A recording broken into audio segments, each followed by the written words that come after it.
and welcome to SanfordFlipMath. This is AP Calculus. We are working on implicit differentiation. The examples that we're working on are coming from the calculus book by Demana Finney, Demana Waits Kennedy, the 3rd edition calculus book. And at this point, this is the second installment. So just a reminder that what we're doing is basically taking the derivative term by term on both sides of an equation and solving for dy dx. As we need to when we're taking the derivative with respect to y, remember the ultimate goal is to do the derivative with respect to x, so we have to have, by the chain rule, a factor of dy dx in there, and you'll see that again and again in an example.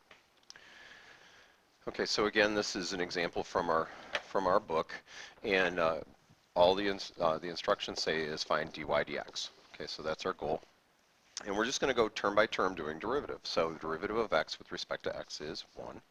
The derivative of sine y, well, derivative of sine is cosine. The only problem is we're supposed to be doing the derivative with respect to x, so I need to multiply by the derivative of the inside being y, so the derivative of that is dy dx. And then on the right side, the thing that you have to notice is this is actually a product. That says x times y.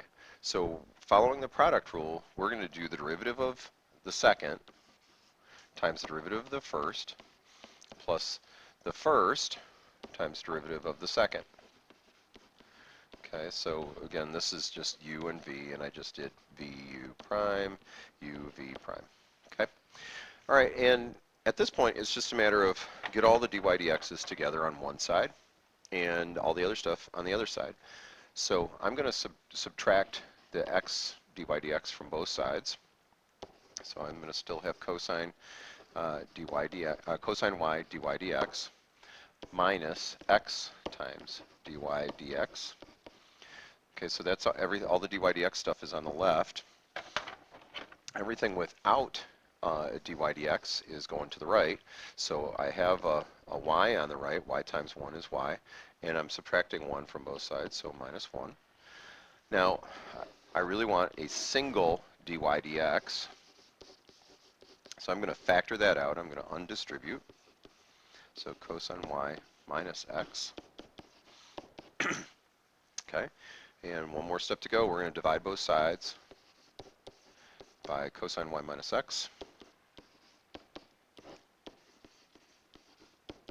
Okay, now just a quick thought about this. There are decisions that happen in this process that have options other than the ones I chose. Okay, and I think we mentioned this in the last video, but when you check in the back of the book, when you check against mine, I don't want you to freak out if they're not exactly the same.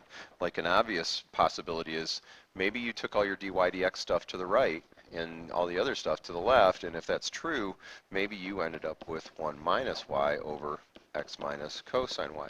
Well, this is perfectly valid. It's completely the same thing. If you multiply the top and bottom by a -1, you end up with the same exact thing, and that's legal. So I don't want you to freak out if things are not in exactly the same form. Now, you should be able to, with some algebra, get things to match, and so, you know, keep that in mind. And also, if you're talking like multiple choice questions or something like that, that can also be similar. Okay, so here's another example from the book, and the thing that strikes me as bizarre is why is this even in this section? Well, let me show you how we would have done this earlier, and this is still a valid way to do this. This is just a power, so 9/4 x to the, subtract 1, so x to the 5/4, and this is great. Now, and there's not really a compelling reason to do this implicitly, but I just want you to see how this is going to look. If I start out with this original problem as it was, and if I raise both sides to the 4th power, now when you raise a power to a power, you multiply exponents. So some would say that this is easier to work with. Now you can debate that. It may or may not be. Okay, but if I do the derivative implicitly, so derivative of y to the 4th is going to be 4y to the 3rd dy dx. Derivative of x to the 9th is 9x to the 8th solving for dy dx, 9x to the 8th over 4y cubed. And then, so this is it. Now the only issue is, are those really the same thing?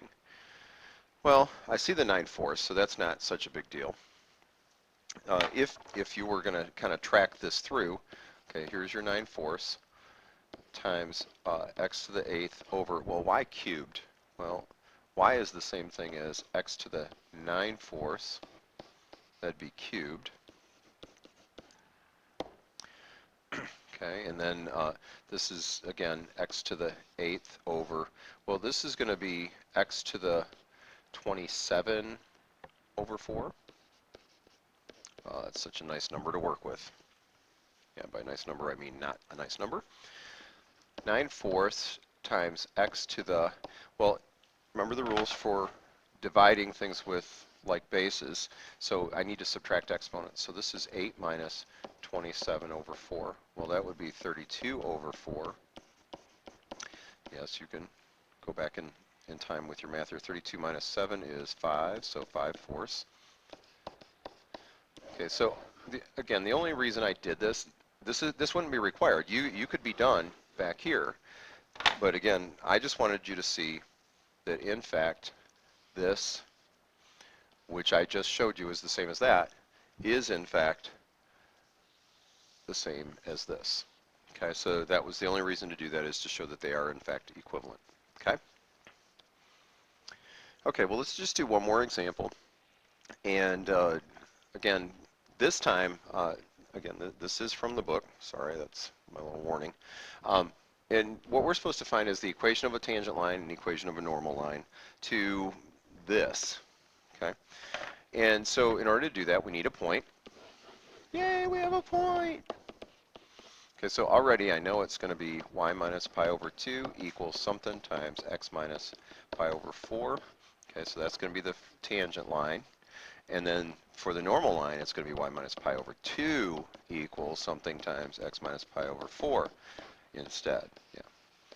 Okay, well, so the only difference between the two is going to be what the slope is. Okay? All right, so I already know that's what my answer is going to look like. All right, so at this point, it's just a matter of getting slope. Well, slope, as you know, comes from dy dx, from the derivative, change in y over change in x. So this is a product, sine 2y times the derivative of x plus x times the derivative of sine 2y. Derivative of sine is cosine of whatever it is. Okay, times the derivative of the inside. Well, the derivative of the inside is going to be 2. Derivative of y is dy dx. That's the left side. Equals derivative of the right side. Same idea. Again, a product. Okay. Okay, so you can, if this helps you, this is a good idea. So cosine 2x times the derivative of y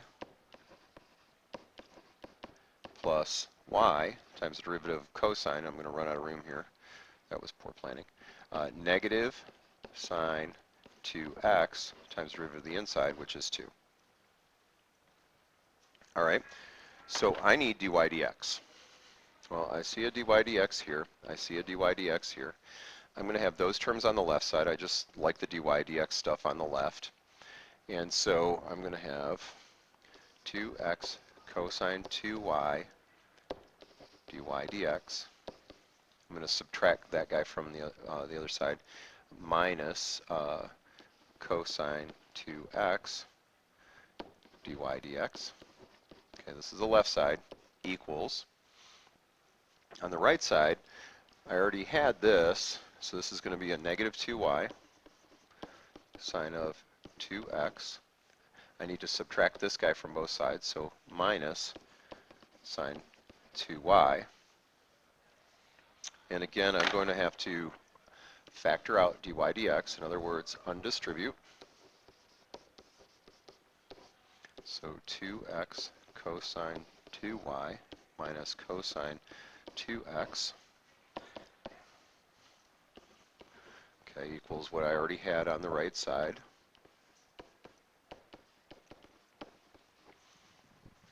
Okay, almost there.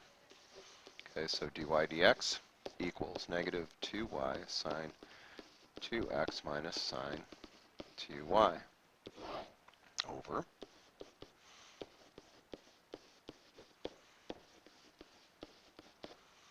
All right, well, this is how I'm going to get my slopes. Well, that just doesn't look like a lot of fun, does it?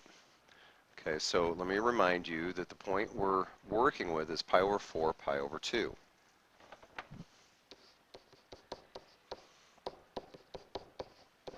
Okay, so this is the x value, this is the y value. So dy dx equals negative 2 times the y value times the sine of 2 times the x value. Well, 2 times pi over 4 is pi over 2 minus the sine of 2 times the y value, so that's the sine of pi, all over, and I know some of you are going to do this kind of as you go along in your head, and that's fine. So 2 times the x value times the cosine of 2 times the y value minus the cosine of 2 times the x value. All right, we're getting close. I know it doesn't feel like it. Mr. Sanford, this is a long problem. Yes, it is. All right, well, so this is negative pi times the sine of pi over 2. Sine of pi over 2 is 1, minus the sine of pi, which is 0. Okay, so far my numerator is just negative pi. Denominator, pi over 2. Cosine of pi is negative 1, minus the cosine of pi over 2, which is 0. So this is over negative pi over 2. Well, that's the same thing as negative pi times negative 2 over pi, which is, you guessed it, 2. That was a lot of work for a 2. Okay, so that's dy dx, so that's the slope of the tangent line. And so the slope of the normal line will be the opposite reciprocal of that. And that, as I like to say, is that. All right, well, we're calling it good. This is yet a new record because it's just an example. And thank you for watching.